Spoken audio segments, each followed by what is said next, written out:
All right, guys, it's me. We're back. We're back. We're back. And I'm yellow again. This camera is a mess. Okay, Twin Peaks, 2017. Episode 14 just aired. What a surprise. Nick, hey, how you doing, sweetie? Hi, Nick. You see this camera? I still have issues with my computer, and so we're just streaming with an iPad, which... Melinda, hi, amazing. What is right? Hi, Melinda, how you doing? I haven't even watched the episode yet. Oh, Nick, if you haven't watched the episode, don't watch now. I mean, this is going to get intense. Ryan Dacob is the dreamer. Oh, Ryan, hi, Ryan. Tony. Well, hello. 4:18 a.m. in Madrid. Well, hello. Hola, Madrid. ¿Qué tal? Jose, hi, Dacob. Melinda, question mark. Joe Wood, hello. All, I'm Joe. Hi, Joe. Okay, guys. Nick, okay, be back when I'm done. Yes. Nick, you have to watch the episode because... it's shocking. I actually... it's so hot in here, but I have this hat for a reason. There's a reason. Hugo, oh my God, I love you, Dacob. Hugs from Mexico. Hola, Hugo. ¿Qué tal? A lot of love to Mexico. Jose, just dropped to say hi because, like, last week, I didn't watch in Portugal. Well, you can stream it. There are ways to watch it. You know what I mean? I hate being yellow. I mean, I don't mind the color yellow. Don't get me wrong. But you see, it's like, how do we adjust me? Should I, like... Hi, Jacob and everyone. Hi, Debbie, sweetie. How you doing? Look at that. Now we have the regular color. These hands, I take them away, yellow. Put them back, ha. The mystery of technology, god damn it. Okay, guys, what if I were to do that? No, nothing helps. So let's get straight to it. This is all about talking, not about the looks. So anyway, doesn't matter. Yellow or blue or pink or purple, whatever. We're just gonna... Important thing is to be in the purple room and to debate stuff. Actually, we're not debating much because my gadget here has fallen. It's fallen down. Down. Come on. Work with me here. Okay, let's get straight to it. So whoever did not see episode 14, go watch episode 14 because it's super important to see it. Otherwise, you're going to get some serious stuff spoiled for you. And, wow. Okay, we begin with the Rancho Rosa logo. Angela Silver. Hi, Dacob. Hi, Angela. How you doing, sweetie? Kelly Bruce, it was a great episode. Yes, it was beyond great. Oh my God, so much to talk about. So basically, the Rancho Rosa logo this time is black and gray, and there's a lot of black going on, kind of, and then the logo appears and disappears again. We're at the sheriff. Well, okay. Gordon Cole speaks with Lucy and Truman. We're in the sheriff's kind of station in Twin Peaks, and finally, Gordon Cole gets in touch with Twin Peaks. Chromo. Best of the season. Well, I still prefer episode 8, but yes, this one comes in really close. Gordon Cole speaks with Lucy and Truman. Finally, FBI talks again with Twin Peaks. Frank tells Gordon about Laura Palmer's missing diary indicating the 2 Cooper option. Gordon, of course, tells Frank, well, he thought it was Harry, but then Frank says Harry is ill. And Gordon says, I can't tell you anything about this case, but thank you for the information. Bye. Then we got Albert and Tammy scene. Albert explains to Tammy finally what is it all about this Blue Rose case. And we have this Louis Duffy. I don't know, I just wrote it as Louis, the woman, Duffy. And interesting to note that there were 2 women. Turns out they were the same person. Again, we have a doppelganger situation or a constructed, like Dougie, which is not a doppelganger. Dougie was a constructed creature. We don't know how actually it was constructed or how he was constructed, but as she's killed and she dies, she says, I'm like the Blue Rose, and she smiles, dies, and disappears before the eyes of everybody else in the room, as we've seen happen oh so many times with so many cases, especially that have worn the Owl Cave ring. Then the second woman in the room is also Louis Duffy, and this is what Albert tells Tammy now. Gabriela Margal, hi Dacob, saludos desde Argentina. Hola, ¿qué tal? Lots of love to Argentina. And actually, we have a little bit of... no, do we? Is there any Argentina in this episode? Well, there's Jeffries in this episode. Albert says to Tammy, ask one question, and it better be the right question. And Tammy asks...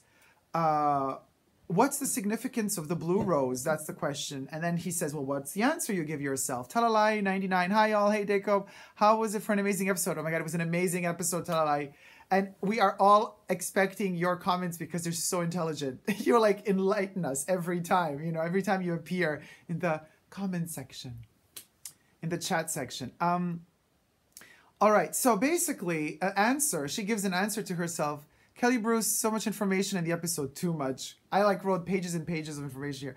So answer is, Tammy gives herself the question and she answers herself because she's amazing. Blue Rose doesn't exist in nature. So she's artificial, conjured, constructed. And then she uses some word that I kind of missed because I was writing this. She used some word that sounded very, I don't know, something like you would say in Hebrew, you just like shiksa. But not shiksa, of course, something totally different. But anyway. Gordon enters the room. There's a crazy window cleaner scene. Maybe that has some sort of significance, but the movements were too weird to be just a regular window cleaner. It seemed like way more to me. Diane enters. Cole asks, did Cooper mention Briggs? Diane is kind of hesitant, but she says yes. And then we have the first scoop of the evening, or of the day. Diane reveals that Janie, or Jane, as she says, Jane, but she goes as Janie E, is her sister. Seriously, I know a lot of people probably speculated about. I didn't. I had no freaking clue Diane's sister was Janie E. And it's so funny that in the past episodes, I would say like, you know, Naomi Watts is stealing the show, but like she's similar to Laura Dern. They're very close, but I was kind of like, it was like a head-to-head race, you know, which one of the two ladies would steal the show? Well, turns out they're sisters. Go figure. Gordon calls FBI Las Vegas, and, you know, because Diane says that Janie E lives in Las Vegas with Douglas, Dougie. Yes, window cleaner felt like a creature. Yes, Diane, yes. Debbie says that. Chromo, half-sister. Half-sister, sorry, guys. I stand corrected. In fact, you can see my handwriting. I did write half-sister. There, has half sister. But I'm just like not reading it correctly. Married to Douglas Jones. Gordon calls FBI Las Vegas. Now they are looking for Dougie. Gordon doesn't know that Dougie is Cooper. But I wonder, does Diane know this? Because Diane, I mean, she says they've been estranged. She's been estranged from her half-sister. But I mean, so I guess she didn't go to the wedding. But so she had no contact with the sister since 1997. But how does she know that the sister has a husband then? I wonder what Diane really knows. Ryan says, I guess they asked Diane the right question. Oh, snaps and poses. Now, listen to this, guys. We're at a point here. Gordon says he spoke to Frank Truman, and then he says he had another Monica Bellucci dream. This was mind-blowing to me because I was like, whoa, this is another one of those moments where reality enters fiction, because Monica Bellucci does not have a role in this series as a character, but she is herself. And so when Gordon Cole mentions Monica Bellucci, he connects directly to our reality, to our lives, because Monica Bellucci is a real existing actress, and he references to her as such, and all the other characters seem to recognize, you know, the name and know who she is. So that brought everything so much more to reality. Just when I saw the log lady, well, Catherine Coulson really sick and dying of cancer, and then being sick also in the series, that also kind of like cut like a knife through to me, like, you know, like reality. And so does Monica Bellucci. And yet the reality, and this is very fascinating that David did that, the reality of Monica Bellucci is set in a dream. So she's the only real thing connected to our reality, and yet she's a dream. That's freaking amazing. And so she is in Paris with David. And as I was watching the scene, I was thinking to myself, how did they manage to block off a little tiny street in Paris and film in peace without anybody getting any sort of shot or photo taken and to leak it onto the internet? You know what I mean? Talala99 says, yes, Janie E is Diane's sister and Sarah Palmer is the mother. Okay, we're going to get to Sarah Palmer, guys. That's another one of those shocker moments of the evening. Why didn't the sheriff tell, Ryan says, why didn't the sheriff tell Cole about the coordinates or hotel room key? I guess because Gordon Cole kind of cut him short. Like, Gordon was like, I can't share anything with you, bye, boo, you know? And I think Frank would have told more. But I think Frank also felt a little bit like, okay, I understand, bye then. He felt a little bit useless, and I think Gordon has a weird way sometimes with people, you know what I mean? Not the politest, but it's just the way he is, and I think Frank might have felt like useless in that moment. I don't know. Maybe I'm totally wrong.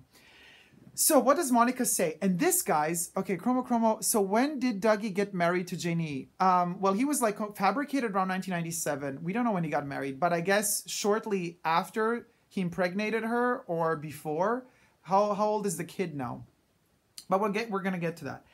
Okay, now this is one of those scenes that has been leaked. This bit of text leaked months ago on a handwritten piece of David Lynch, or was it Mark Frost, of a written script. And there was like a photo that has leaked, and now we have the actual text. And Monica Bellucci says in the dream, "We are like the dreamer who dreams and then lives inside the dream."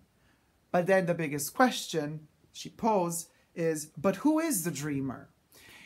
And she asks that question through Gordon Cole's words or mouth, as if that were the key to unlocking all of this mystery, because if we figure out who the dreamer is, we kind of free ourselves from all the complications. I don't know. It seems too simple of a question. I mean, I know it's more complicated than it appears to be, but to me I hope it doesn't all boil down to that question. You know what I mean? I expect way more from Twin Peaks than just boiling it all down to a gorgeous Monica Bellucci being like, but who is the dreamer? And once you know who the dreamer is, mystery over. There should be more. I hope there's more at least. Gordon turns around and sees himself as a young Gordon Cole from Fire Walk with Me, talking with Cooper. And then we see Jeffries, David Bowie, my angel, was in this episode, even though it's a Jeffries from a time long gone, but still it was beautiful to revisit David Bowie in the same role.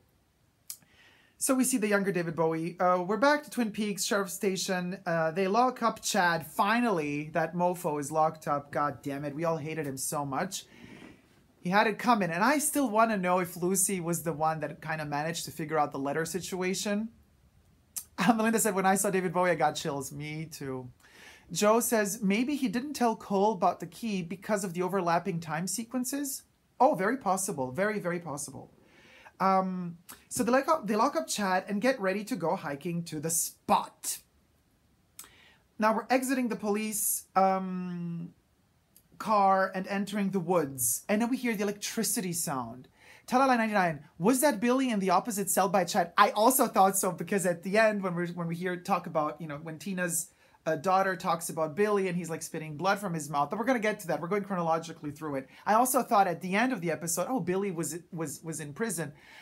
But it might not have been Billy. Luxury Hybrid, how you doing, sweetie? Hello, Dacob. I've never watched any of the episodes except for one. Girl, don't watch us now. You're going to spoil it for yourself. I think it was a repeat from last weekend, but I'm totally intrigued. It sounds intense. Oh, Twin Peaks is amazing. It's a life changer and an eye-opener. The episode was dedicated to Bowie, says Debbie. Melinda also thought it was Billy. Ryan says, yes, I think that was Billy. Okay, well, he was puking some serious... It wasn't even blood. It was like, at this point, it was like some lymph node spew. I don't know what it was, but oof, nasty stuff.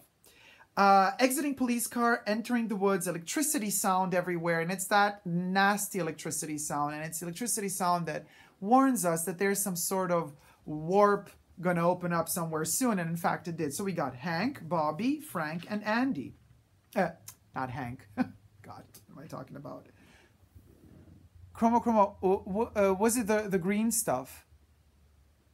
No, I don't know if it was Garmonbozia or cream corn. Maybe partial. I don't know. But I was mixed with blood. There was a lot of stuff there, for sure. But I didn't see chunks falling out as well. It was just only liquid. So I didn't want to say Hank. I said Hawk, Bobby, Frank, and Andy.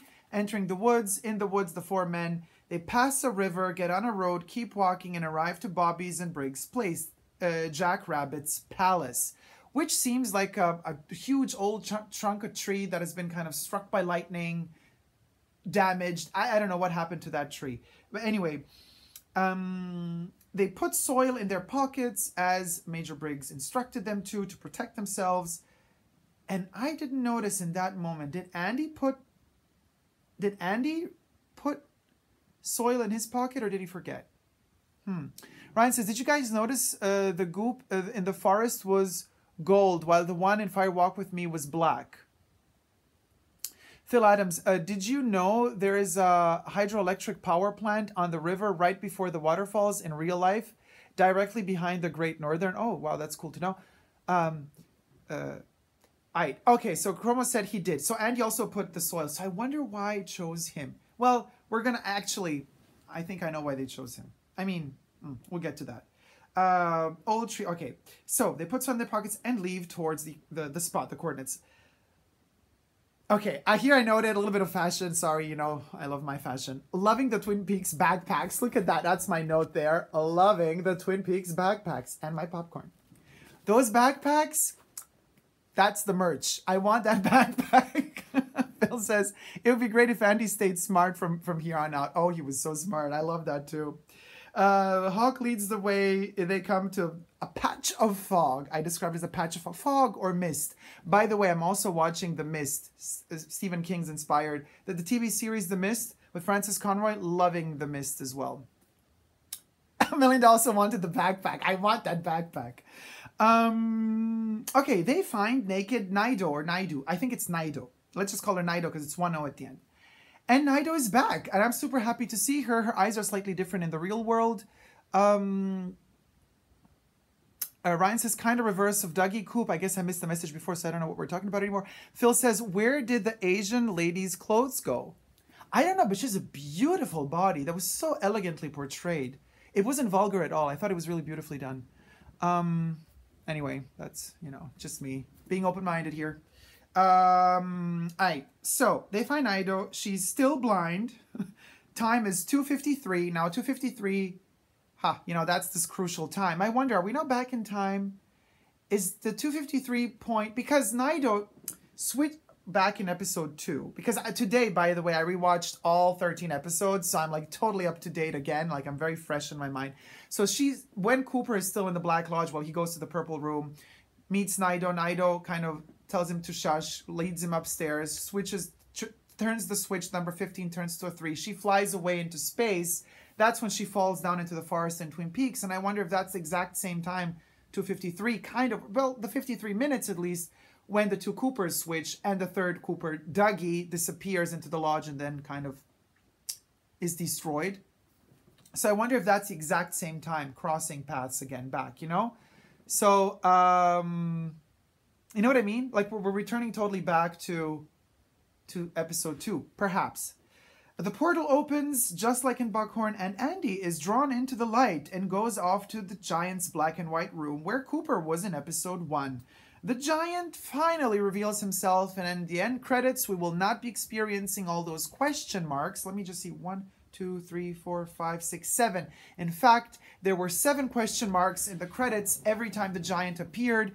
Up to episode 14, there were 7 question marks in the credits referencing to his character name. And in fact, 7 are the letters composing his name in the series, which, well, he goes about as the Fireman. Those are 1, 2, 3, 4, 5, 6. 1, 2, 3, 4, 5, 6, 7 letters indeed. He says, I am the Fireman. He lifts his hand and Andy receives some sort of object that I guess Lynch constructed. I don't know, guys, if anybody knows what sort of object. It looks like a star with a little candle-y thing with incense, smoke going on.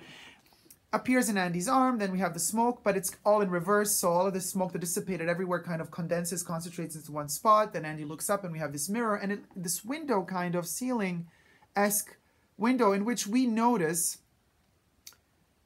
Andy's experiencing literally what I experienced on a long term today because I watched all the episodes again, but it felt like Andy within 2 minutes experienced kind of like a review of the entire season. Literally, the highlights from the entire season just flashed before his eyes. And we see Laura Palmer, we see Bob, we see Got a Light, we see the mother, we see the experiment, we see Nido, we see Good Coop and Evil Coop. They're split up, so like Andy gets a very clear visual that those are 2 different characters. He sees himself doing something with Lucy, and I guess this is the only part that's not referencing the past, but the future, something that will come, that will make Andy do something in order to save Lucy, maybe. Who knows? Then Andy disappears from the Giant's room in a different way that Cooper disappeared. If you remember, guys, in episode 1, when Cooper, the good Coop, disappears from the Giant's room, he's kind of like cut into these little kind of geometric shapes, like he disappears in triangles, like tick, tick, tick, tick, tick, tick, and he disappears. But Andy just vanishes. And then we have the biggest proof. I mean, we knew it already, but now we have this kind of very visual proof of time lapsing and time shifting backwards and forwards, and we being in different parallel time segments and fractions at the same time, because we see the rabbits. Well, I always forget the rabbit. What's it called again? Jackrabbit's palace, where Hawk, Bobby, Frank, without Andy and with Andy, they're kind of appearing and disappearing in different positions. It's as if like we're experiencing the same scene in different time frames and instances, and then they all appear except for Andy, and then Andy appears with Naito in his arms. And he's very clear. Andy's very focused and clear and hyper intelligent at this point. And Andy, he says, you know, we have to take care of her. We have to bring her, you know, to prison because people want her dead. Ha. Andy reappears. Okay, so, and none of the other guys remember anything. And we've had this, you know, Frank, Bobby, and Hawk do not remember what happened. And this is something that happened also in the past in season 1 and 2. Well, mostly in season 2. Also with Major Briggs kind of remembering just bits and pieces of everything, as well as Cooper. The good Coop. So Naito's in prison with Chad, and they're all in a cell, and there's this drunk guy who we think later on, because when we kind of hear the end of the episode, we think, oh, this could be Billy. Billy's imitating monkey sounds. And this is something that is very reminiscent to me in the sheriff's prison, you know, to season 1 when Bobby and Mike are locked up in jail with James in another cell. They're barking at him. And they're kind of teasing him with these hysterical animal sounds. It was so reminiscent of that to me, except now we got a monkey sound instead of the dog sounds. But that was kind of, to me, referencing directly season 1 with Bobby and Mike in prison. Debbie says that drove my dogs nuts. By the way, how's Ghost doing, sweetie? The dog. Debbie's dog is called Ghost. I hope Ghost is okay. Melinda says, haha, Debbie.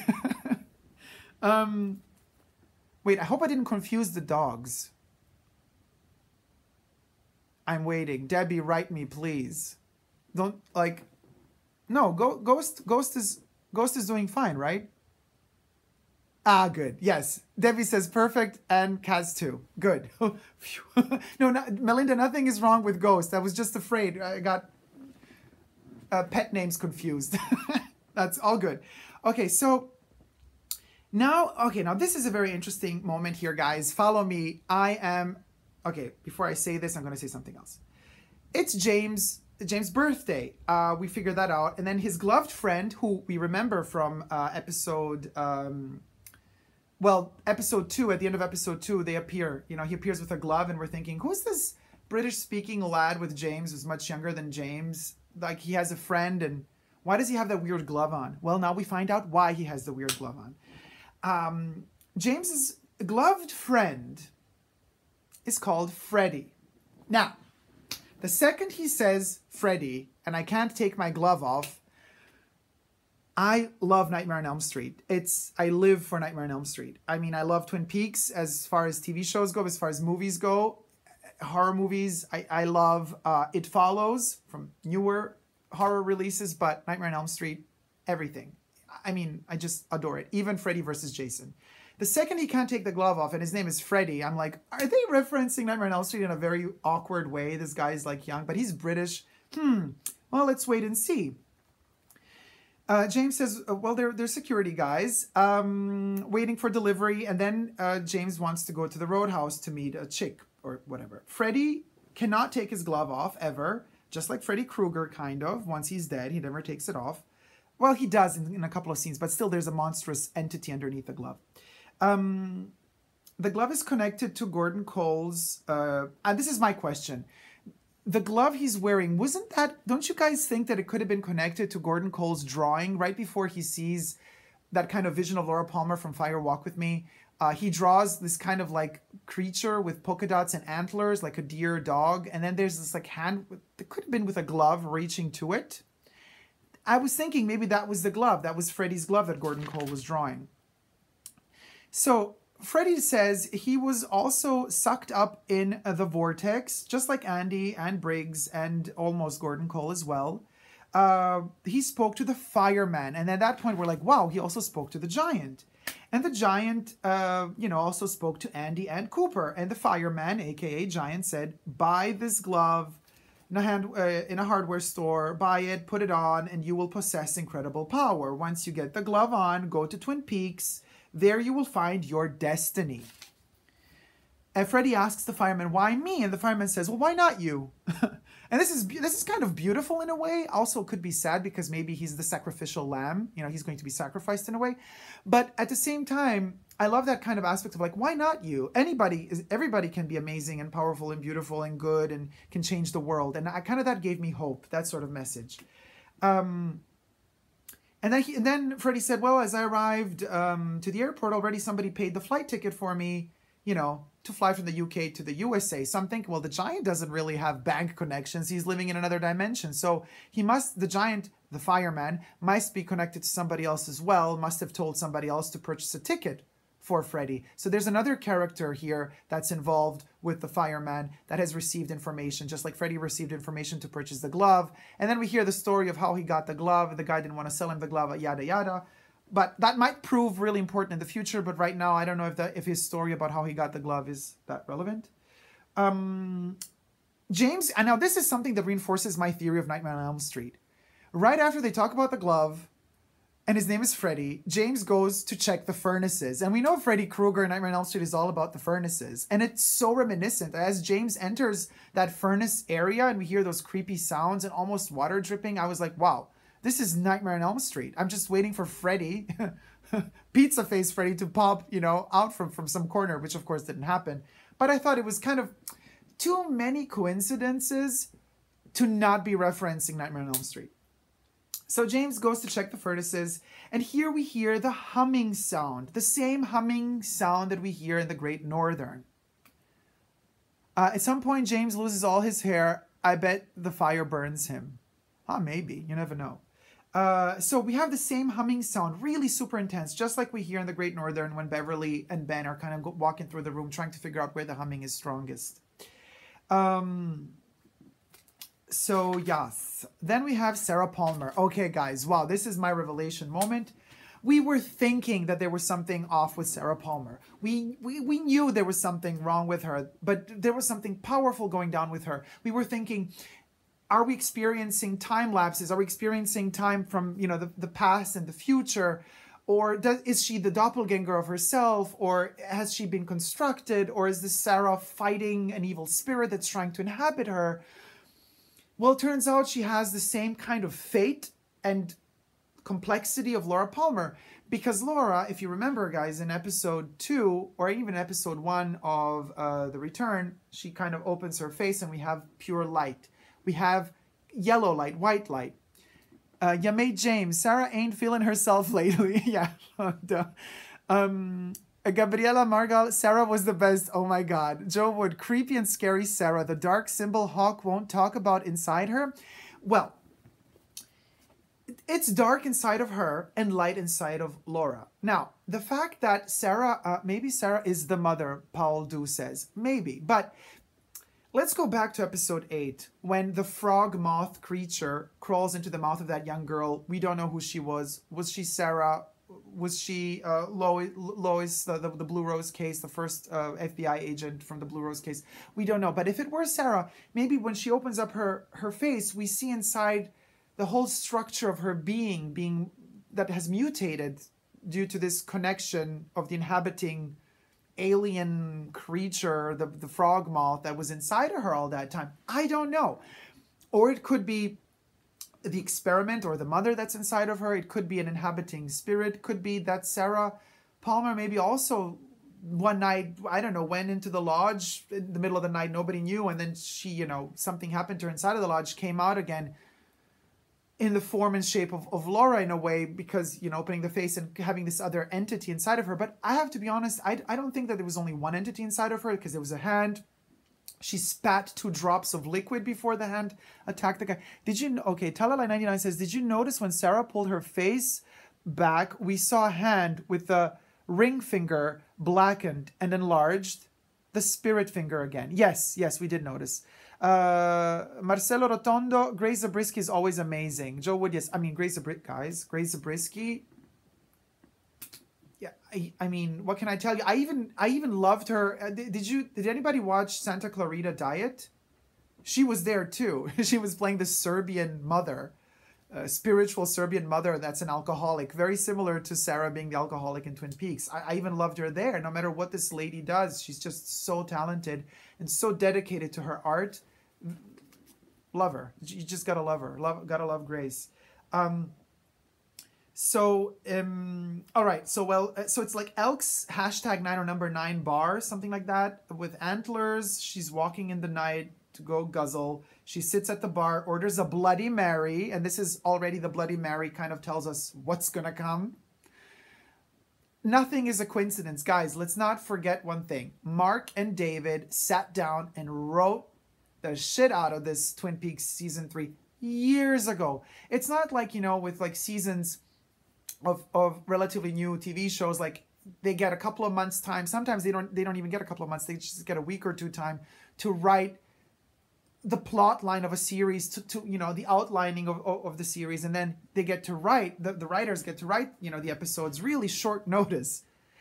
Mark and David had years and years time to prep and to write. So every single freaking detail has been thought through. These are things that, you know, we could notice immediately, or we could notice after watching it 15 times, 20 times. But I bet you, even after we've seen an episode 20, 30 times, the 31st time, we're still going to kind of notice elements that we didn't notice before that are connected to something else, you know, because they really had that time to dedicate to put every element, every detail into position. So me having seen it only once now, episode 14, these are just the things that I noticed after my first watching. So, you know, don't judge a book by its cover. You know, we got to read through the book a couple of times. So I bet if I watched the episode like 50 times and then I did this video, everything would be different.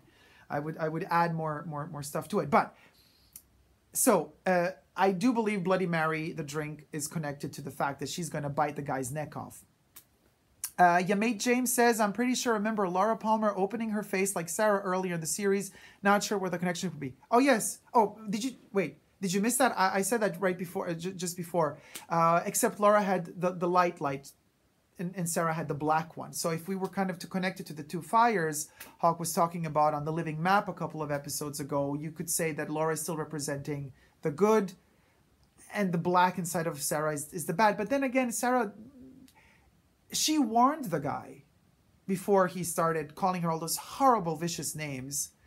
She warned him, sit back where you were. She wasn't looking for trouble. So that presence inside of her wasn't kind of on the hunt. It was protect. Let's be very clear about this. She defended herself.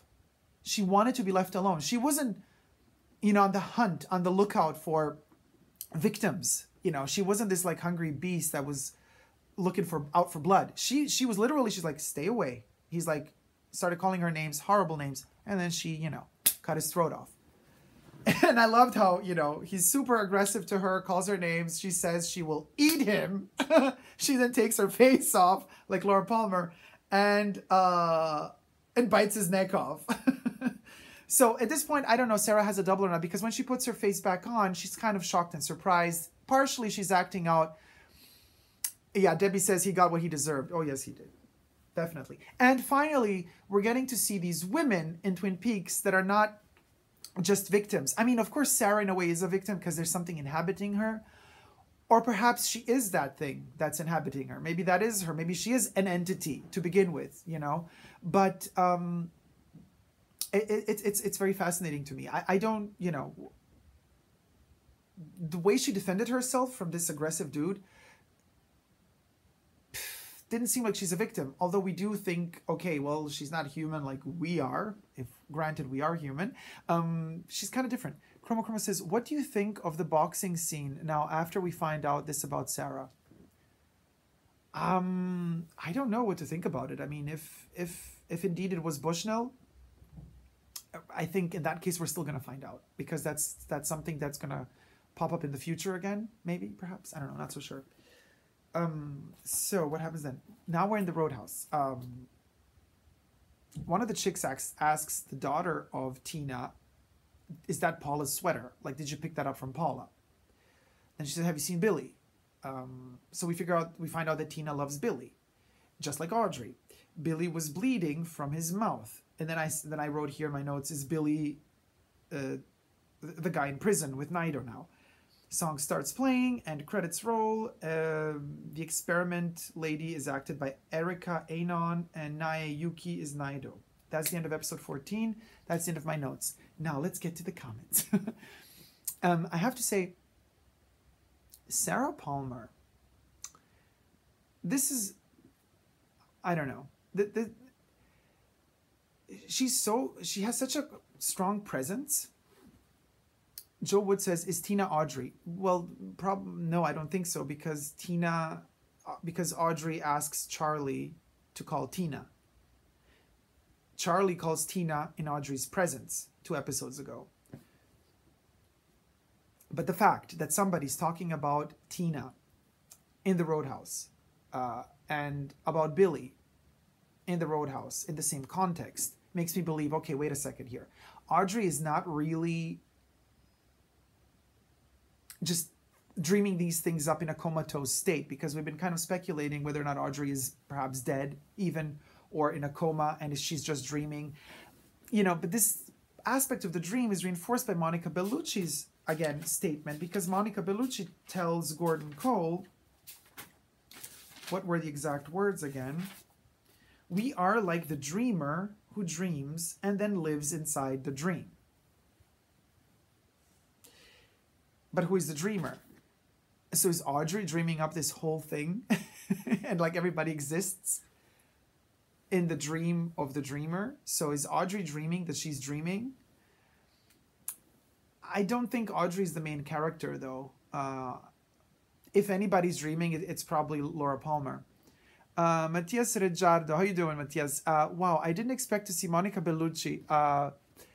Was that a known fact before the premiere of the season? Yes, Monica Bellucci was officially listed in the over 200 cast members. That was released officially. You know, David kind of allowed that. How would you say? It was official. It wasn't a leak. You know, it was official that Monica Bellucci would be in the show. You know, I was hoping she would be some sort of Isabella Rossellini-esque character. But I was, again, you know, David surprised me. Matthias says, thank you. You're welcome. David surprised me because he just gave her her normal self. Like, she was just herself, and we didn't get any dark noir feature. She wasn't any sort of femme fatale. She was just her regular self in Paris. And that I mean, it definitely surprised me. I do, however, believe that Monica Bellucci has way more potential. You know what I mean? He could have used her for something way more powerful. He didn't even let her talk. We don't hear her voice. He talks for her. So that was very abstract to use such a huge actress that is so famous and then just like not even give her voice. But he did give her maybe something even more important. He gave her own identity to her. He let her be herself. And that is something very powerful as well, I guess, from an artistic point of view. Matthias says, but she gives a really strange look at him. Yeah, she does. But, you know, Monica, I mean, I'm sure she knew what she had to deal with and what she was given to work with. And I think that she tried to, like, get the best out of it for herself as well. So, of course, she's going to act, you know, as much as she can. I have to get this light better. Look at this. I have to, like, talk with my arms up. Ryan says, I think we did hear her voice as well. Did we?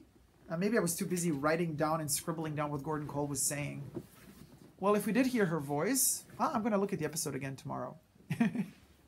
Sif says, what is Nido? Nido is a lady that apparently now that she's out of the vortex or out of the purple room or the purple world, Melinda says, yes, she spoke. So we really?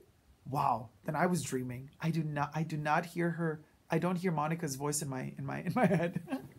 Well, good. Okay, so she spoke. I retract what I said, just like in a dream. Forget I said it. Monica Bellucci. Okay. No, Nido, right. Somebody asked, what is Nido? Yeah, May James says, you are the dreamer. Oh, yes. Nido really exists. I thought that she was one of those creatures from another world, but she really exists. And when Andy tells us we have to take care for her because somebody wants her dead. Now, what I understood is, so, Debbie says this is all Dacob's dream. Oh my God, what a nightmare, girl. So when Nido appears, I think to myself, okay, is Andy telling us that there are living human beings who want to kill her? Or are we discussing entities from another world, another realm are arriving to get her back? Of this, I'm not so certain. I do believe that he is referencing real humans. Otherwise, he wouldn't be locking her up in a prison cell. He would be trying, because you can't protect her from a spiritual world in a prison cell. They can get to her if they want to. He must be referencing to some humans, but we don't know who. The only creature that's kind of alive in the real world that could be after her might be Evil Coop. If he in any sort of way knows that she is in any sort of way connected to Good Coop's exit from the purple world. This I do not know. Melinda says Monica Bellucci was speaking very softly.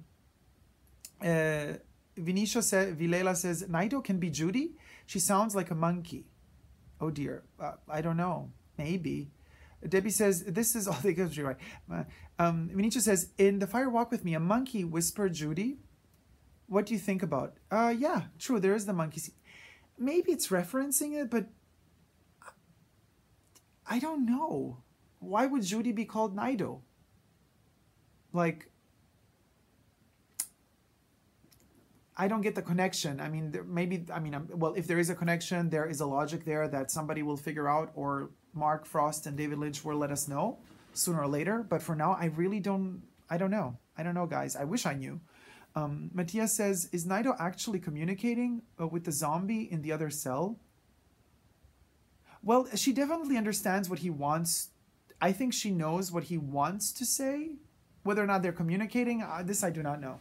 But I have the feeling she's been in that spiritual side for so long that she sees beyond the facade. You know, she sees beyond just the superficial. She digs deeper. Talalai99 says, can we be certain that was the real Sarah Palmer we saw tonight, or perhaps a doppelganger?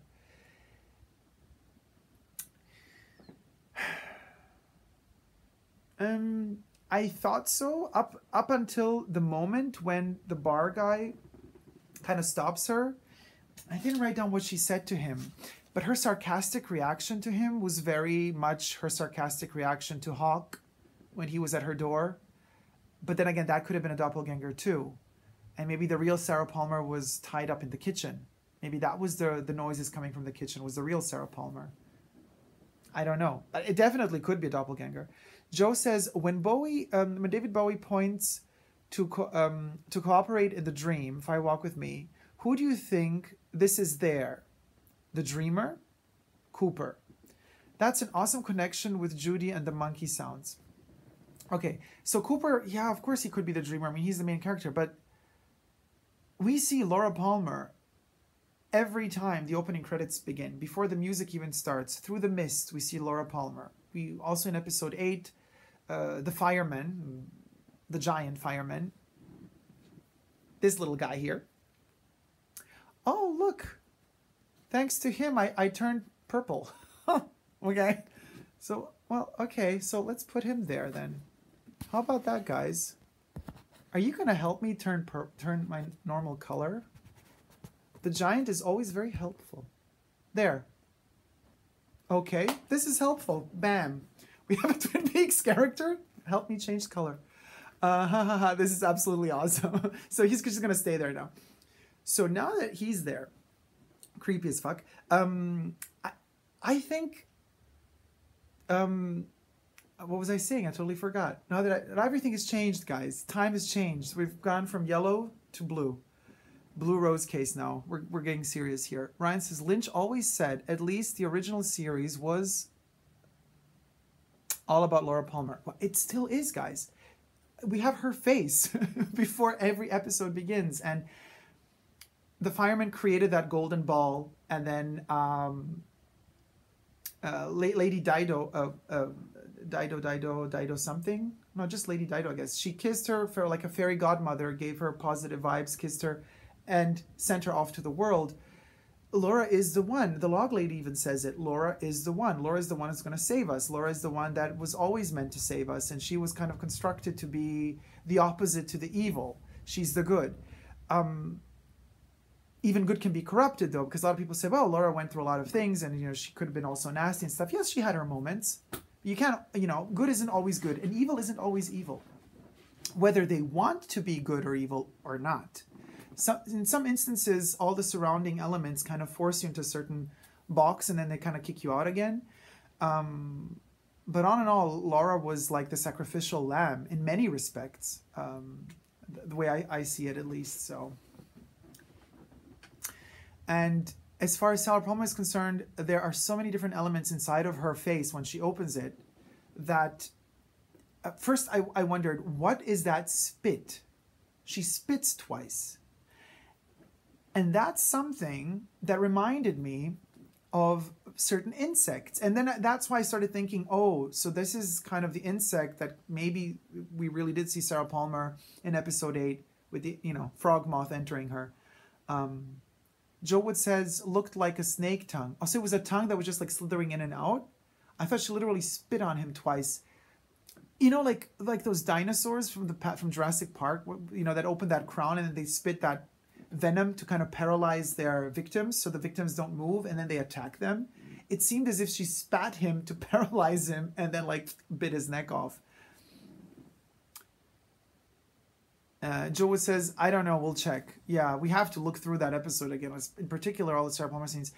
And she steals the show, guys. I mean, as far as ladies are concerned, in this episode, Tammy didn't steal the show, Diane didn't steal the show, Monica did not steal the show, as happy as I was to see her. To me, Sarah takes the cake home, like totally, completely.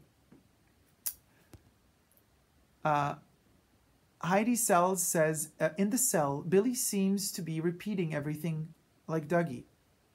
Melinda says, toad spit, I think. Ah, yes. Heidi says Dougie. Yeah, spelling. Melu Marsa, hey, how you doing, sweetie? Hey, Super Dacob, it's VOW. Allegra, how you doing, sweetie? Joe Wood, Zabriskie, amazing and creepy.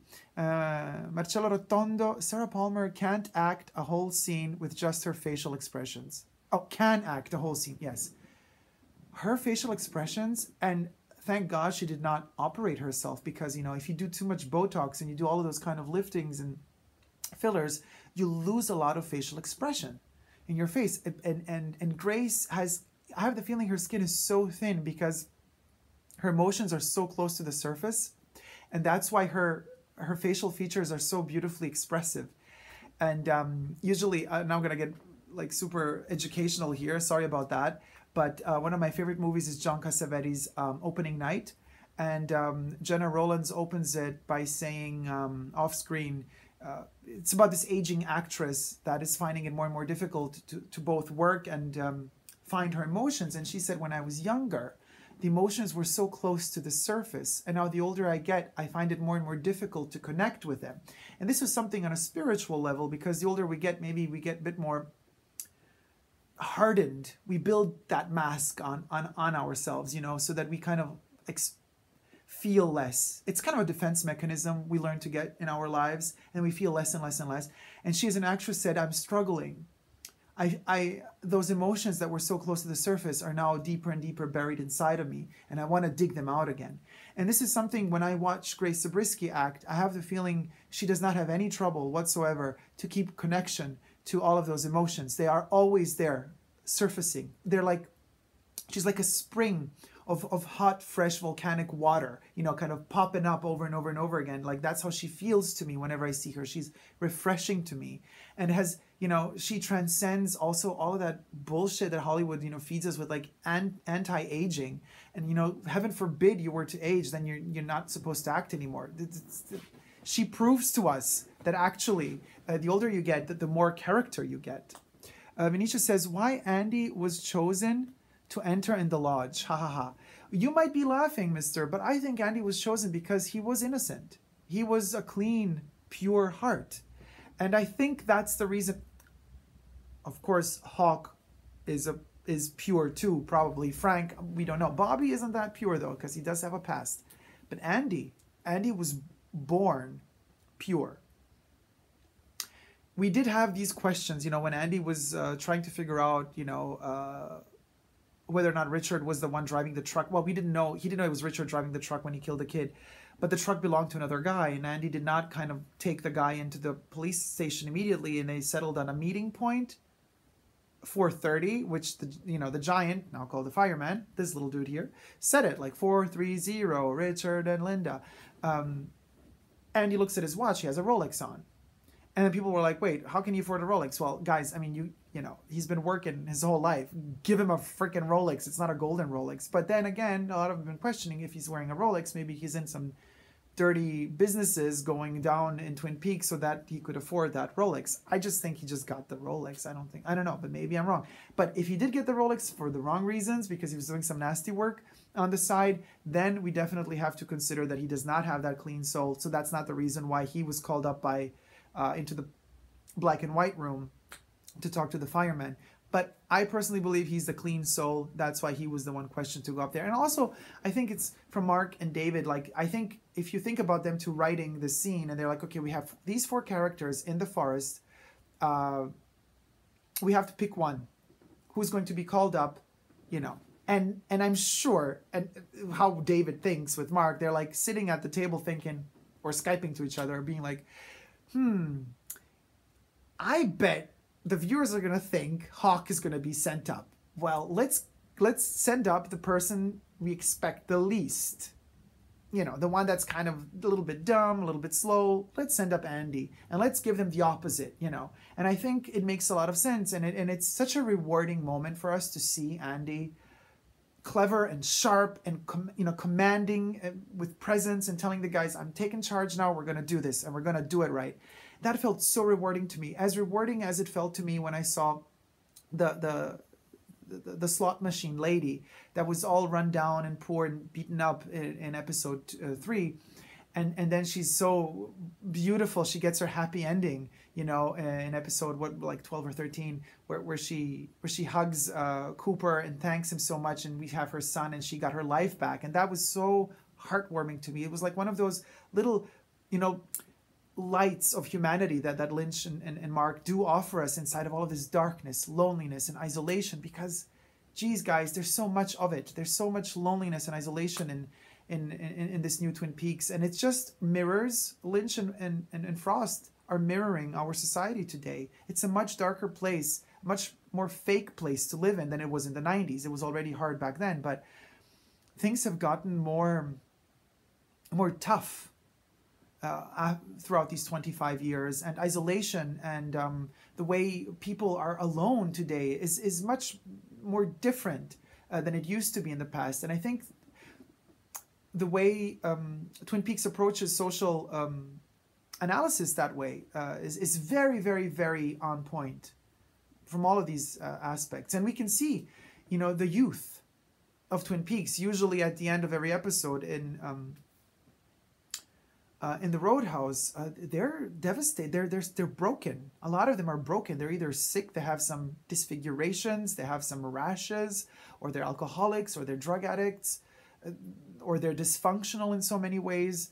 That's the youth of Twin Peaks. Not that it was much different back in the 90s, but it all appeared in surface more innocent back then.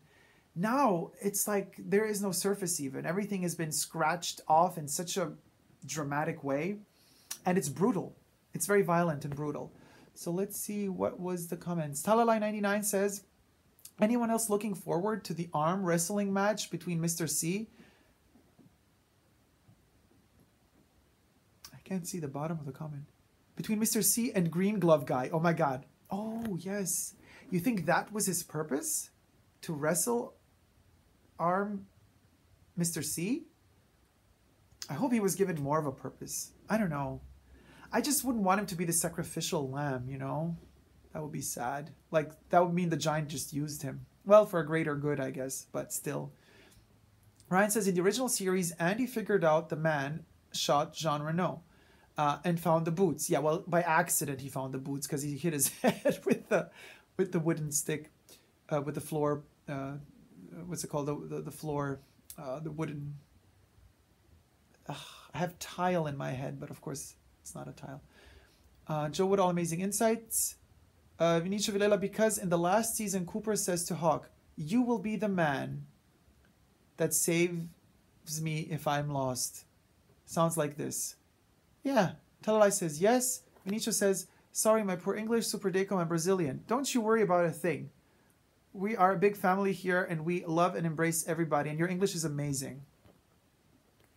Never apologize. Whenever you want to communicate, that requires a lot of effort, you know, and strength and courage. So don't ever apologize for that. That we should be grateful to you for communicating with us. Just an awesome insight, Joe says. You made James floorboard. Thank you, floorboard. The floorboard. Floorboard. No, but there was another word I wanted to... Wooden floorboard. Yeah, floorboard, I guess. Marcella also, floorboard. Yeah, it's the floorboard. A floorboard episode. Ah, what a fantastic episode. I was a little bit depressed after last week's episode. It brought me down in a weird way because it made me feel very... I felt like we're in this black tunnel and I didn't really see much light. And you know, as far as like hope is concerned, there's usually like hope whenever we, you know, when we see Carl and the trailer park, which is so miserable and there's so much poverty in there. But he like is the only one who has some humanity, really.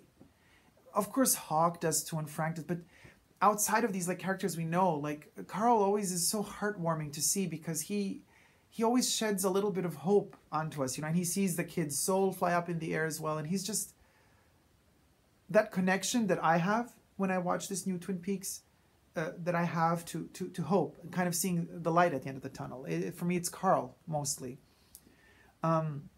Joe Wood says, are James and Freddie security guards at the Great Northern? I don't think they're at the Great Northern, but they are security guards and they're waiting for some shipment. But because of the humming noise, you think that was the Great Northern kind of delivery department or for something? So that's the same humming noise? I don't know. I think it's a different company. But I did watch, my stream was like pretty grainy. I was trying to figure out what their badges said, like security for what, but I couldn't really, it was too tiny. I couldn't really read what it was. So if anybody knows what their badges say, you could please write us. Now, guys, James and Freddie's security badges, if it says for what company they're working for. Telai99 says, I think Green Glove G's destiny is to stop Bad Coop. Also, loved his little reference to the Beatles' Day in the Life. Ryan says, I think the patches on their patches say Great Northern. Aha. Okay, well then they are at the Great Northern at some delivery dock. So that's the humming noise. That would make sense. So the humming noise in the furnaces is where it's strongest, then I guess. Ben just had to go to the cellar, but Ben doesn't want to go to the cellar to check out the noises. SIF Soup, I think Andy got in with the fireman because he had the purest heart. Remember the dead dog farm thing? He was the one that crouched down and held Nido's dead dog hand. Your mate James, is Freddy One Punch Man? One Punch Man? Well, Freddy has the glove. Yeah. Oh, what do you mean One Punch Man?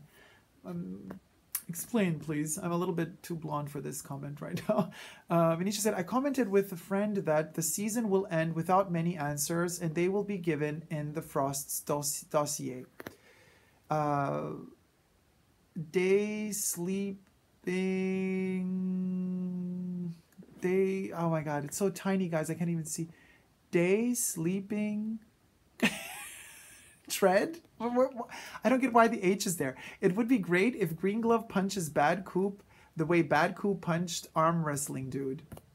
Yeah, I don't know. I don't know the way Bad Coop is going to go, but the one-armed man, Mike, did say Now that this trick has happened and there was a third coop, which was Dougie, that was constructed, now one of you must die after Dougie disappeared. So he said either bad coop or good coop have to die. Now, to Venetia, that the season will end without many answers. We're all hoping for season 4, but to be perfectly honest with you, I don't think it's going to happen. Season 4. And if it does happen, it ain't going to happen anytime soon, because Mark and David were toying with season 3 since 25 years, even though, let's say for the first 19 to 20 years, they were thinking that really wasn't going to happen. But then at least for a couple of years, they were constructing season 3. If they were to announce, oh yes, we're going to do season 4, that would give them so little time before actually, beginning production. Unless they don't say, it's still on our terms. We say yes to season 4, but you're going to have to wait 5 years. Something like that, which I don't know. I personally don't think season 4 is going to happen because they're giving us so much and they're going so in depth and there's so much quality and so much detail going down in season 3 that I believe David and Mark would fear that they would never live up to that quality in a season 4 if season 4 were to be produced so soon after season 3. Honestly, I think that, because look, even with Freddie, when we saw him in episode 2 or in part 2, at the end of part 2, with the glove and this guy arrives and we're just thinking, oh, it's just some friend of James. But now, like, how many episodes later, 12 episodes later, we get an explanation for that little tiny short 2-second segment that we saw him with the glove in part 2. Now part 14 gives us a whole backstory to that one itsy bitsy detail from part 2. Now you can imagine how much more we could dig into all of those details and how much they could tell us even more in the future. So as far as Freddie is concerned, you could see how much attention to detail was put into constructing the story by positioning this character in part 2 and then part 14 and going into depth. So only who was really had the right attention and noticed that 2-second scene, Freddie with a glove in part 2, now gets much more information about it in part 14. To be able to construct and to calculate all these things, I think you need more than just a couple of months of prepping time for an eventual season 4. Matthias said maybe they can take a year off and come back with season 4 in 2019. Yeah, but then they got to film and everything. Honestly, to deliver this sort of quality, you need 5 years at least. Ryan says, I don't think he wants to make another season. He wants to put an exclamation point on this drama. I think so too. As sad as it makes me, I think that's going to be the end. We're probably going to get some maybe extra, stuff in the Blu-ray box, but that's it. I fear.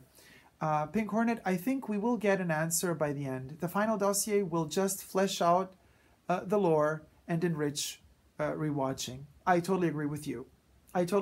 But also, Secret History of Twin Peaks. I have the book, and when I read it, I was like, it doesn't give me much information. I guess they don't want to give away too much. But now when we're watching season 3, rereading the book, and I'm rereading chapter by chapter, I'm appreciating the book even more thanks to season 3. And it's like everything is adding up. And then I will appreciate, I already am in awe of season 3, but I will be in awe of season 3 after I read the final dossier, probably. So they're all kind of adding up to each other, and it's beautiful the way they all kind of just flow. That's at least my opinion. I know people say, David probably didn't even read the Secret History of Twin Peaks. I don't care. Let's not forget, Twin Peaks is not just David Lynch. It's also Mark Frost. So it's a 50-50 thing.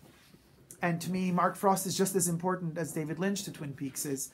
So even if David might have not perhaps read or doesn't consider much, the Secret History of Twin Peaks as a book, I respect it a lot because I respect Mark Frost very, very much. Matthias said, how about another featured film like Fire Walk With Me? I would love another feature film. I wonder, maybe David would do a film. I don't know. Joe says season 3 to me is a miracle. Yeah, to me too. It's a miracle, and I have the feeling it's a miracle that I'm just like alive to watch it. I'm so grateful to be alive in this period, to be able to experience Twin Peaks in this lifetime once again. BB, how you doing, BB, sweetie? Darling, did you find out about the House of Matriarch perfumes? Yes, BB, thank you so much. I was actually going to write you, but I have issues with my computer. because it died on me. Yes, we found them. So guys, I could officially say it here. It's going to take a while though, because they have to be sent over through 2 addresses to get to the purple world here where I am. The perfumes have arrived. There are Twin Peaks dedicated fragrances, which I will review. And I'm super excited for them. So, and I don't know, Bibi, did you send them or did the House of Matriarch send them to me? Were they the ones that sent them, or did you purchase them and sent them as a donation to the bunker? This I didn't understand yet because I haven't unboxed the package because I don't have it yet. But anyway, thank you so much if you wrote them to, you know, send over the Twin Peaks fragrances for me to review. You are an angel. I thank you so much for that. Even more so if you spent your hard-earned money on it, because really you shouldn't have. But I will do my best to review them as soon as possible. Twin Peaks, the new class, and Cooper comes back as the Twin Peaks high school teacher, and the first episode is called Welcome Back, Cooper. But that's for season 4. Talalai, next episode prediction. Jerry's foot translates what Nido is saying. That's so good. Talalai.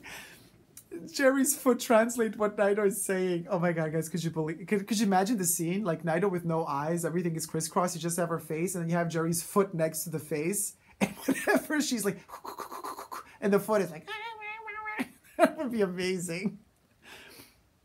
Oh god. Pink Hornet, have to go, life stuff. Take care and ciao. Thank you so much for tuning in, Pink. Always so wonderful to have you. Have a great day or night, depending where you are. Venetia Valela, Talalai 99. Yes. Vivi says, yay, I'm so glad. Yeah, for the perfumes. Me too. Super glad.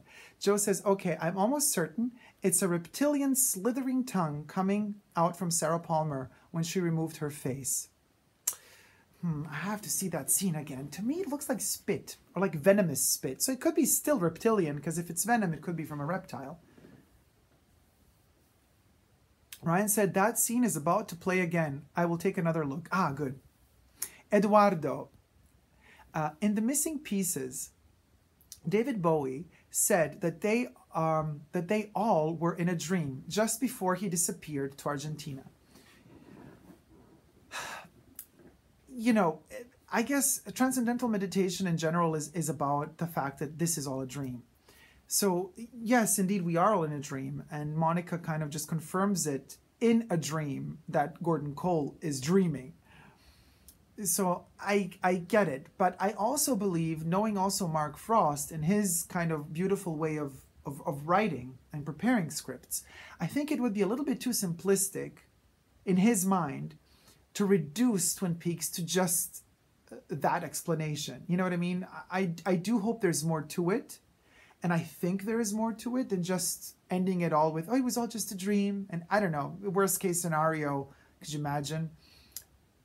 And the end, you know, Laura Palmer just like opens her eyes and it was all a dream. No, I ain't having that. I ain't having that. And that's not how it's going to end. And just for the fact that somebody predicted that sort of ending, you know it ain't going to happen, because Mark and David are always like a couple of steps ahead of us. They always surprise us. Everything we thought was going to happen did not happen. And it would be tragic if we actually managed to predict the ending. When indeed we didn't manage to predict anything. I mean, guys, just remember, let's remember episode 8 once more. Who would have predicted that? And yet they gave us hints and elements. They were always there. Gordon Cole's office had the atomic mushroom, had Kafka, had the corn. It's all there. And it all then plays out. I mean, the experiment or the mother was also, you know, all the elements combined together just give this puzzle. It all becomes one frame. And it's beautiful, but unexpected. So unexpected. Melinda says, can't believe only 3 more weeks of Twin Peaks. I know. 15, 16, 17, and 18, and we'll play together. Yeah, 3 weeks. Joe Wood, an ending like that would insult our intelligence. Twin Peaks would never do that to us. Yeah, I also don't think it would end that way. Ryan says, definitely something is jutting in and out, but looks more abstract than a forked tongue to me. So when we're debating about Sarah Palmer, when she opens her face. So you think it's going in and out, but it's not a tongue?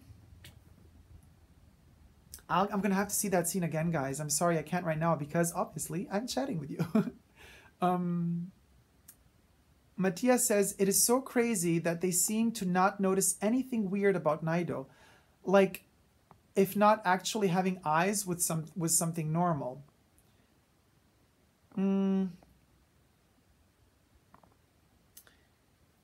I think they've seen so much in their lives, also as police officers. I mean, she's a woman that's hurt and obviously seems as if she were tortured, so they just want to save her. Their instinct says to save her.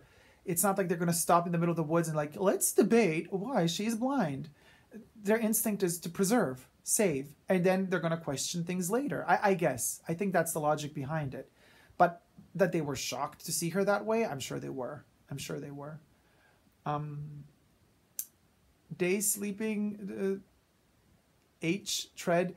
At the end, the Japanese buy Twin Peaks and turn the town into a golf course. And then Bob Newhart wakes up next to Suzanne and it was all a dream. Oh dear. Let's hope not. Is Mother and the Experiment the same? Yes. BB, I wrote to Christy and told her that you're a perfume addict and a Twin Peaks fanatic and that you were on no buy, etc. She took care of it from there. So generous of her, although I did offer. Oh, thank you so much, BB. So wait, just to get things straight. So Christy is from Matriarch Perfumes, right? Just to get it clear. And so Christy basically decided to send the fragrances to the fashion bunker. Well, I'm gonna thank Christy very, very much when they arrive, and I'm super excited to smell them because I haven't smelled them ever. Teloi 99, going back to the tulpa reference, this alludes to a sentient being that resides. So tulpa is what Tammy says, right? That's what I said. Shiksa. That was she meant tulpa reference. This alludes to a sentient being that resides in a body. Could explain Sarah. But so is tulpa a real thing? Is it like Native Americans really believe in that, or from which culture does it derive from? Venetia says Wyndham Earl can be the Glass Box project owner. Well, Wyndham Earl should be dead technically because the real Wyndham Earl entered the Black Lodge at the end of season 2, and he got killed. Could be a Wyndham Earl doppelganger though. But I wonder. This is something to ask you guys. Does anybody know? Usually we see good people entering the Black Lodge, and then there's a doppelganger of them who's evil. But what if you are evil to begin with, and you enter the Black Lodge? Will your doppelganger in that case be good? Or is it like with the Gremlins? With every new batch, they get more and more evil. This is something to think about. Because if Wyndham Earl, as evil and crazy as he is, enters the Black Lodge, and there's a doppelganger of Wyndham Earl, would that doppelganger be evil or good? According to my logic is contorted too, so, don't quote me on that. His doppelganger would be good.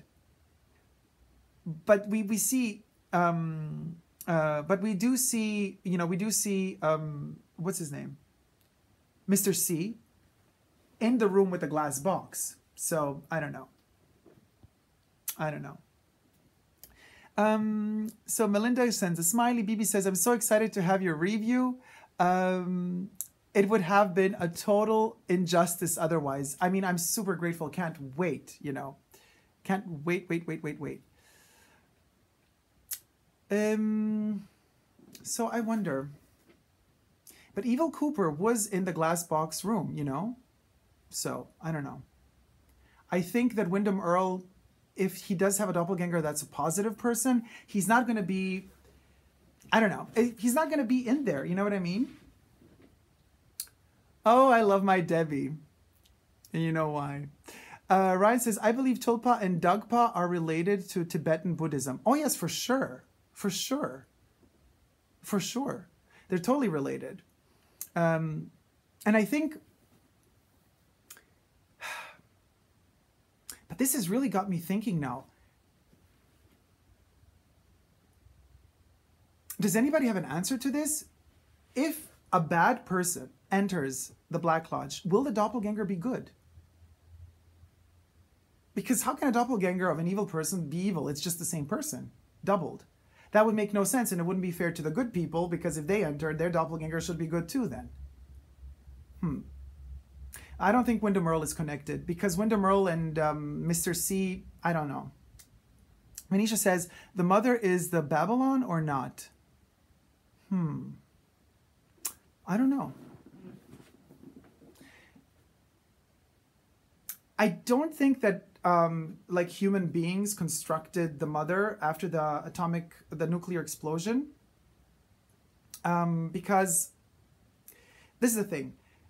I think that mother or the experiment already existed, and then when we kind of launched the nuclear explosion and the bomb, that then, you know, she spewed all of that stuff that came from our hate. So I wonder, so I don't think that we created her, but we did instigate the creation of other evil, of, you know, deeper evil, kind of that kind of just, you know, exploded into the world. So the mother is an entity, I think, definitely, is an entity that is more...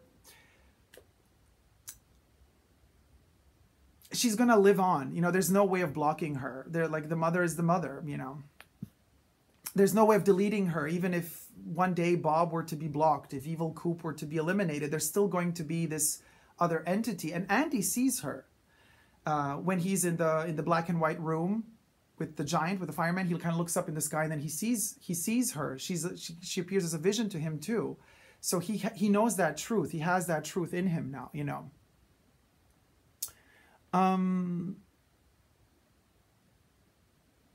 So Day Sleeping Tread says, I think if a bad person enters the Black Lodge, they will get split, and maybe their bad doppel would be a giant. And their good doppelganger would be a dwarf.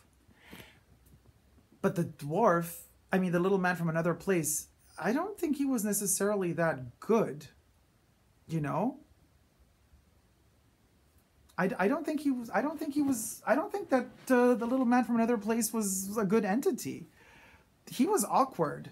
I don't know. And now he's kind of the evolution of the arm. Like that, it's scary. I don't know if a good person gets split up that way, or if a bad person would get split up that way. Ryan says, I think doppelgangers are not created there. They're always both sides. Wait, I think doppelgangers are not created. So doppelgangers are not created. There are always both sides. I don't know. I do not know. So,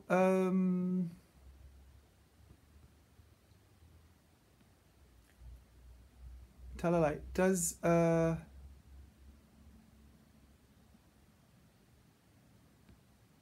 right. No, we have cleansed the purple room from,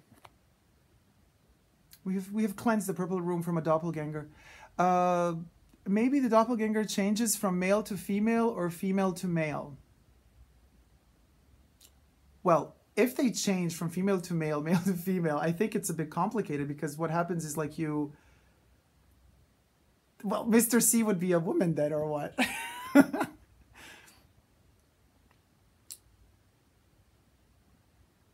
Joe Woods says, me too. What do you mean, you two? About the differences between, like, if a good person would... But let's not forget one thing, guys. There's also the White Lodge. Maybe the White Lodge, which we haven't seen yet. I mean, we've been speculating if the purple world would be the White Lodge, or if the black and white room would be the White Lodge. We don't know. But maybe the White Lodge fabricates positive doppelgangers. I don't know. What do you think? Anyone else?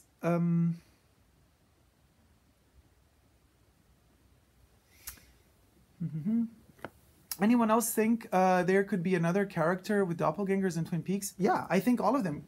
I mean, as Hawk tells us, there's always the shadow's self of all of us. We all have a shadow side. So there could be a lot of doppelgangers walking around. And I know people have been stating, well, doppelgangers either have the white eyes when they're in the Black Lodge, or they have like these black eyes when they're outside. But you know, it's 2017. Anybody could have contact lenses. So, you know. Talalai 99. Oh, don't worry about it. Don't you worry about it. We're not thrown off. We're stronger than that. So, what were we saying? Once we hit the lodges, I think at the end of the day, we can't always enter them. Now, what is interesting to me, if you notice through these vortexes, they never enter the lodges. They always enter this other realm, either the black and white room or the purple room or whatever have you, but we never enter the lodge. The lodge can only be entered in very specific times, very specific places, and these other spaces where the giant is, I don't remember anymore. Does anybody remember if the giant was in the Black Lodge, in any scene of the Black Lodge? Maybe at the end of season 2? I'm not so sure about that. Oh no, the giant fell. Was he? I think he might have been, no? I think he appears at the end of season 2 in the Black Lodge for like a second or two. Can't remember. I know that the old Mr., you know, that brings the milk, because kind of at the end we have this, Lynch gives us kind of this visual as if they were all the same character. So we see them all appear one after the other. So Hal, hi Hal, how you doing, sweetie? One and the same with the old waiter. Yes, so the giant does appear at the end, right? Of season 2. He is in the Black Lodge, because I was just about to say, because we can't enter the Black Lodge, you know, through all these vortexes. These vortexes lead us to the black and white room world or the purple world, but the lodges are a different thing. So what I wanted to say is I was thinking you can't really get a doppelganger or what have you if you enter the black and white room with the fireman or the purple world. That's what I was thinking. BB says, I'm not caught up on Twin Peaks, so glad I caught you though. Adore you, darling. Take care. Oh, bye. Nick is back. So how was the episode? Amazing episode, Nick says. Yes, it was amazing, wasn't it? Amazing episode. Oh, glad Nick saw it. Yeah, now you can join us. Yeah, I added the giant because, well, we need the giant to turn me blue. Joe Wood, but the waiter and fireman are both good. Yes.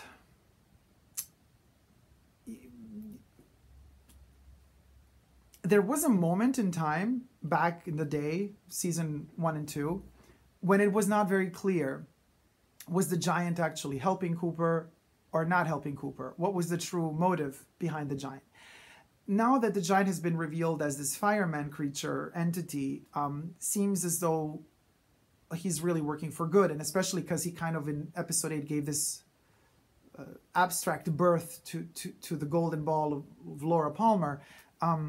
It's definitely, I would think he's a good guy, but with Lynch at this point you never know. But I would say the giant is a good entity. And maybe, and actually as of now, he's the only one who was also in the Black Lodge, in the purple world, in the black and white world, and in the real world too, well, through a dream. But he does appear to Cooper in his dreams, but he does appear in what appears to us to be the actual hotel room of Cooper, or the Roadhouse. Hal says the fireman puts out the fire. He is good. Yes, well, I mean, he should be. But he also, wait, Paul says, hello from Ireland. Love your insights. Do you think Billy is the guy in the prison cell? Hi, Paul. Hi to Ireland. Well, we've been speculating that it could be him, especially given what information we were given in the Roadhouse at the end, with the two girls talking, one of them talking about her mother, Tina, seeing Billy in the kitchen. H says the fire is bad, so the fireman is good. Well, the fire isn't always bad because we have different shades of fire. We have the light one and the dark one. We have the black fire, which is not good. But then we also have kind of the good fire. So depends. And you know, what does the magician long to see? You know, a path between two worlds, and fire walk with me. And I think a magician can be both good and bad. And I guess both entities, whether they're good or bad, they try to get the fire to work in their favor. And I think perhaps, maybe, this is just a theory, I might be totally wrong, maybe the fire needs to be, maybe the fire is something that we have to perceive as its own character, as its own creature, as its own living thing. Well, fire is a living thing. I mean, it grows, it combusts and uses up everything around it. But it could be that fire is to be seen as, oh, Hal says, is Nido the magician who longs to see? No pun intended. You know, maybe she does. But I do believe that the magician, whether it be a good one or a bad one, it's in their interest to lure the fire in, to make the fire, whether it be good or bad, any fire, and then to turn them into either to good or to bad. But I don't know, I guess a lot will be explained once we figure out what exactly that round thing with the two ears on top means. That almost looks like the owl cave ring, really like the square with the two, you know, commas on top. The thing that Hawk did not want to tell us anything about, so we don't really know. But I'm losing the giant all the time and everything turns yellow. Ryan says, maybe the fireman is in charge of looking after the fire. Well, in a way he does, because he looks after the world as well. I mean, he's very concerned after the nuclear explosion. Joe says, I read where Red may be the magician kid with Mrs. Tremont. So Red is the kid from Fire Walk With Me?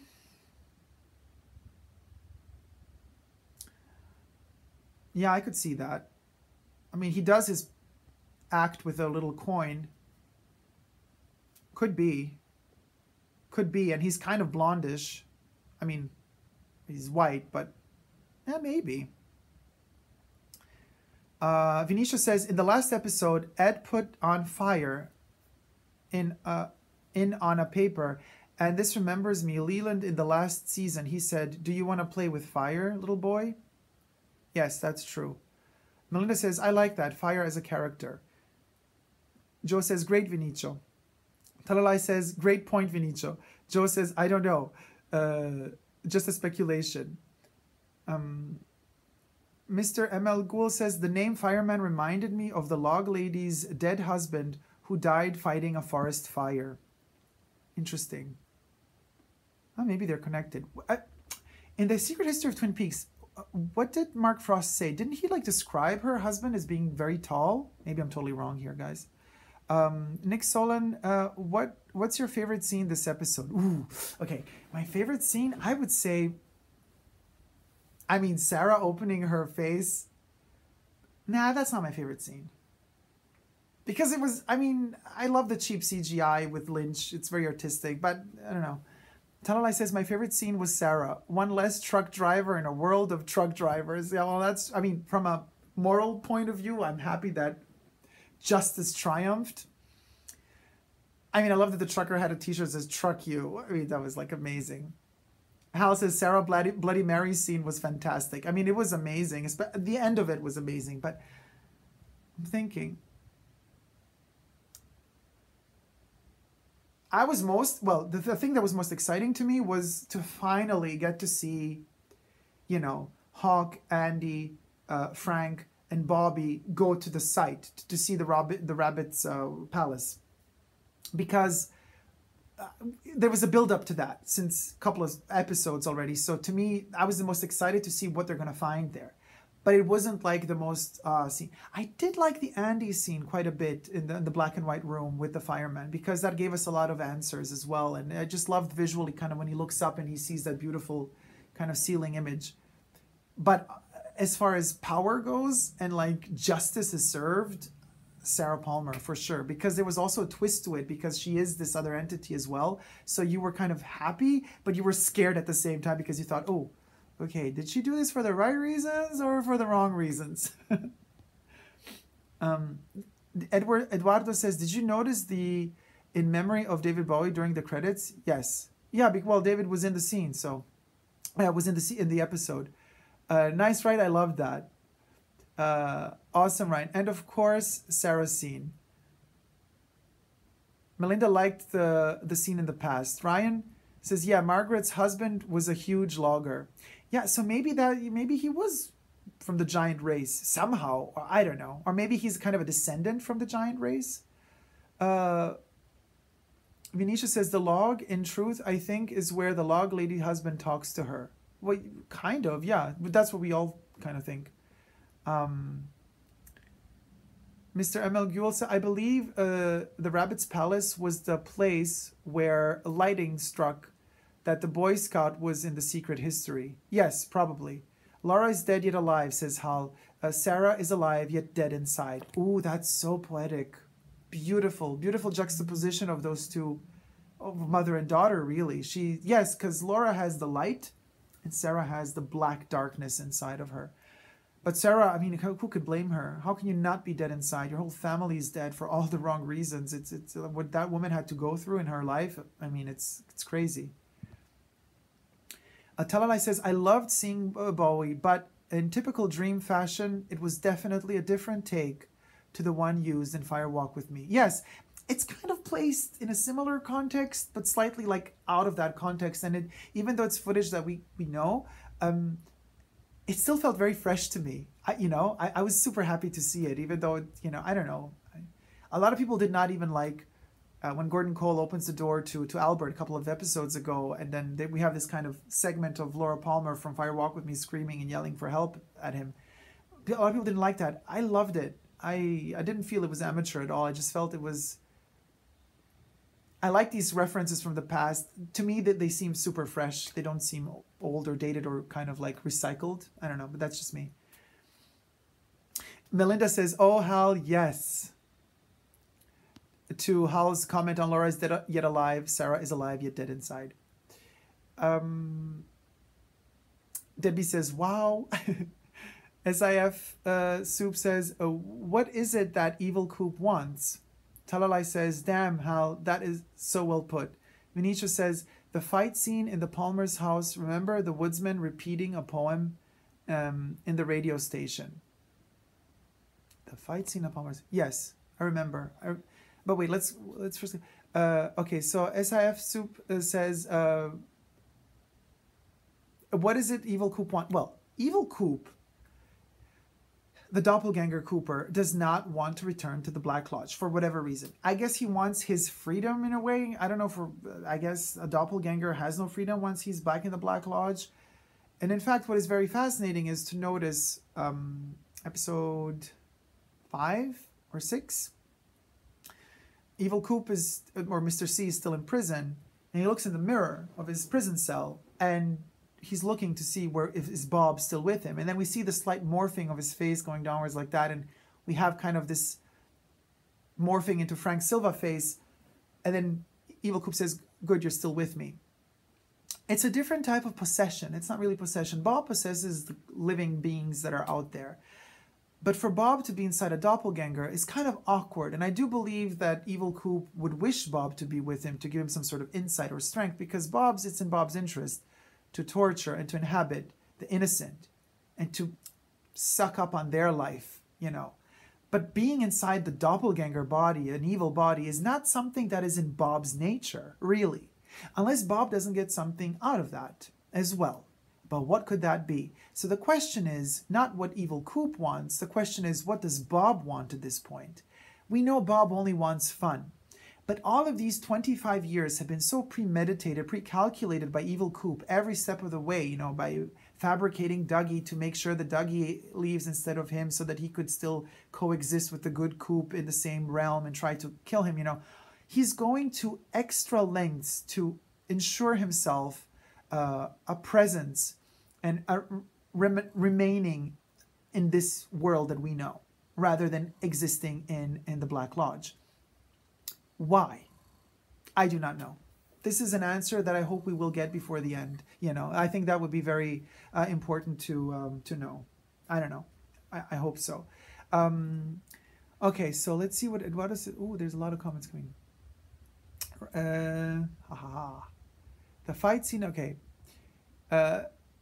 ML Gul says he wants cherry pie, lol. Oh, I want cherry pie.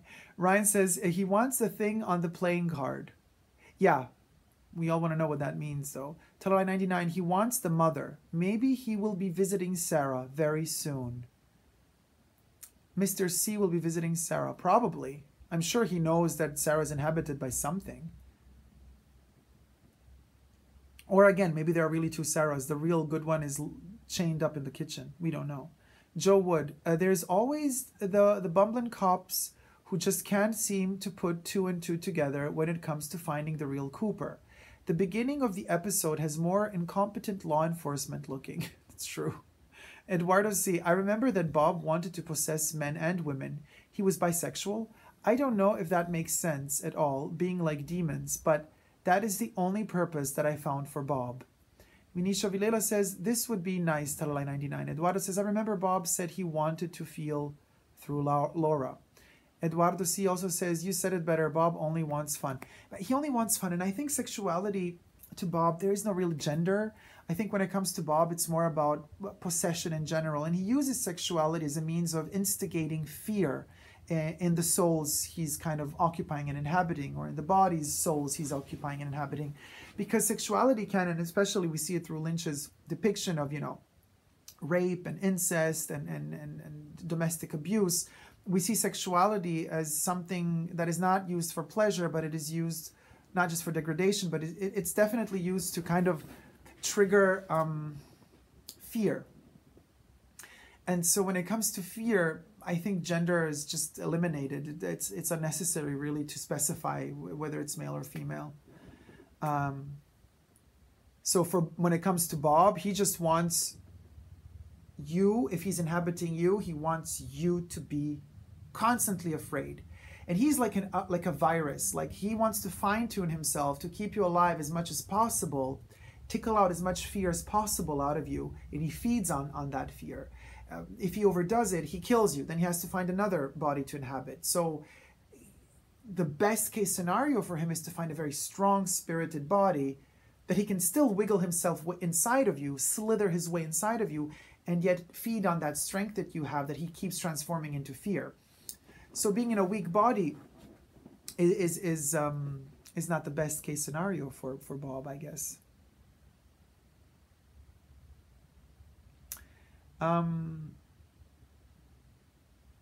Joe says, I think the dark symbol is in Sarah. Ooh, that's interesting. So wow, then she becomes the main character. Mr. ML Guel says, does anyone know what was up with that zombie-esque man in the jail cell? Well, we think it's Billy, but we don't know what's up with him. Joe Wood, the dark symbol on the card. Sifsup, Bob did rape Boy Leland. Yes, metaphorically speaking, but we don't know if that happened physically. If it happened physically, that would mean that Bob was possessing another person that then raped Leland, and then Bob entered Leland. But I don't know. It's a bit tricky because Bob raped Laura through Leland. But how Leland was raped by Bob is a different issue. What do you think was the noise in Sarah's house in part 12? Was it Bob? We don't know. Could be a lot of different things. Could be the boy from the grocery store. Could be the good Sarah. Could be the evil Sarah. Could be both Sarahs in just a time glitch. They could be both present at the same time. Joe Wood, Mr. ML, very similar to the girl in the honking car. H says, people are thinking that's Billy. Talalai 99, did anyone think that Roadhouse conversation was off? If these two women were friends, why would one ask what the other's mother's name was? Yeah, it felt like they just put it in there so that we figure out who her mother was, but they could have found a better way to say it. Like, no, but how would they say it? Because it's always like, oh, my mom did this, my mom did that. She wouldn't say, Tina did this. Tina, my mom, did this. You know what I mean? I don't know.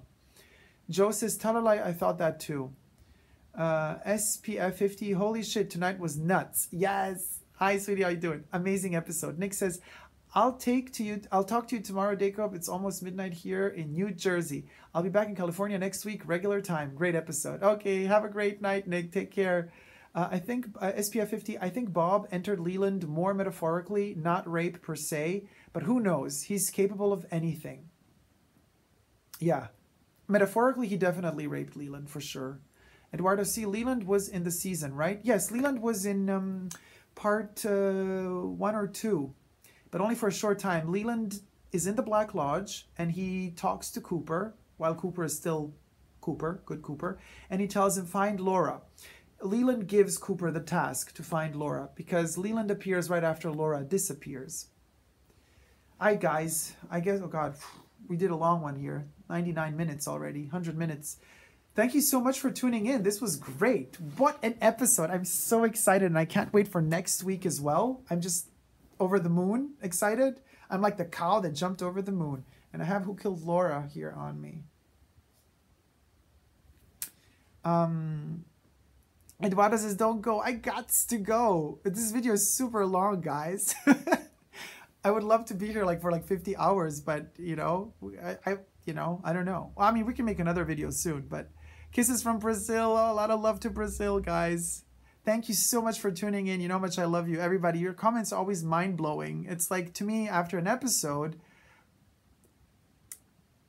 to me, this is just as powerful because there's so much love and so much passion, and there's just so much exchange of like wonderful ideas. Look at all these incredible comments, you guys. I mean, it's so amazing when we connect, and it's all thanks to David and Mark that created this wonderful platform for us to be able to just kind of share the love and all the intelligence. It's so stimulating to watch these episodes. It's just great for the brain. It's great for the soul. And I'm so grateful for all of you. Look at all these comments gushing in. Hal says, next week, there's some fear in letting go. That's the title. I wonder who's going to say it. Thank you again. Dacob says, Debbie. Thank you too, Debbie, sweetie, for tuning in. Super chat. Thank you for having me. Thank you, Joe, for tuning in. I hope you're going to be here next week as well. Thank you for the great talk, says Ten Grockman. Thank you too. Come in next week. We're going to be here next week as well. Quick one, Dacob. How did your mom's visit go? Tell 99. Oh, I'm having some trouble. My mom is not really very happy with the new Twin Peaks. We're having some difficulties. She's a huge fan of Twin Peaks from the 90s.